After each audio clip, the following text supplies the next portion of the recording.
Yang juga menjadi sorotan adalah agenda Presiden Jokowi di pekan depan. Nah, setelah Presiden melantik Panglima TNI, sejumlah pengamat memperkirakan Jokowi akan melakukan perombakan kabinet.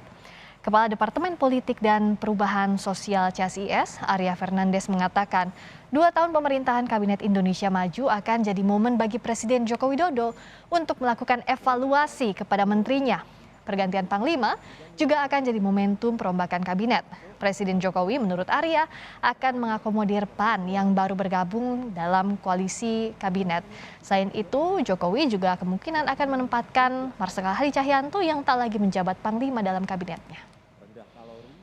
Saya menduga akan ada kemungkinan reshuffle dalam beberapa waktu ke depan karena terjadi beberapa kondisi. Pertama, saat ini sudah masuk tahun kedua periode jabatan Presiden Jokowi dan Ma'ruf Amin, dan menurut saya sudah waktu yang tepat bagi Presiden untuk mengevaluasi kinerja dan performa para menteri. Yang kedua, masuknya PAN sebagai anggota koalisi baru, dan tentu Presiden sudah mempertimbangkan akan memberikan jabatan posisi menteri bagi Partai Amanat Nasional. Dan yang ketiga, Presiden sudah mengusulkan nama Jenderal Andika sebagai pengganti Panglima, sebagai Panglima yang baru.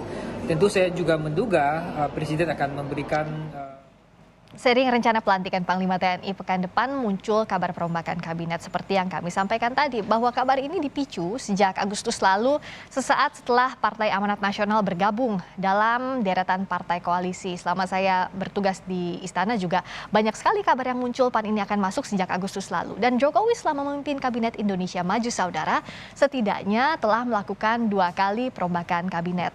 Yang pertama pada Desember 2020 setelah ada 2 orang menteri, yakni Menteri Sosial Juliari Batubara, mantan menteri waktu itu, dan juga mantan Menteri Kelautan dan Perikanan Edi Prabowo yang terjerat kasus korupsi, serta ada 4 pos menteri lain. Ada Menteri Kesehatan yang diganti, juga pos Kementerian Agama, Menteri Agamanya diganti, lalu Menteri Perdagangan, dan juga Menteri Pariwisata dan Ekonomi Kreatif. Nah, pada 28 April 2021, Jokowi kembali merombak kabinet, meski skalanya ini tidak sebesar yang terjadi pada Desember 2020. Dan isu reshuffle kabinet kembali berembus setelah Partai Amanat Nasional resmi merapat sebagai partai pendukung pemerintah dan bertemu Presiden akhir Agustus lalu. Ini sempat tertutup kabarnya karena upaya Presiden menekan kasus COVID, lalu pekan ini Presiden juga akan melantik Panglima baru. Nah, pertanyaannya apakah momen ini akan jadi momen Presiden melakukan perombakan kabinet? Selain masuknya PAN, sejumlah spekulasi juga menyoroti posisi Marsikal Hadi Cahyanto, Panglima TNI yang tidak lagi menduduki pos sebagai Panglima dalam waktu dekat. Kerjanya ini dinilai berpengaruh dalam membantu Presiden menangani COVID yang juga dinilai cukup untuk memberi dampak. Nah, Presiden Jokowi dan Marsikal Hadi Cahyanto juga memiliki kedekatan sejak lama, bahkan sejak Marsikal Hadi menjabat sebagai sekretaris militer waktu itu. Dan kalau kita lihat di luar kabinet ada posisi pimpinan kelembagaan yang akan kosong saudara. Pertama, yakni posisi Gubernur Lemhanas yang akan ditinggalkan oleh Agus Wijoyo yang segera menjadi Duta Besar RI untuk Filipina.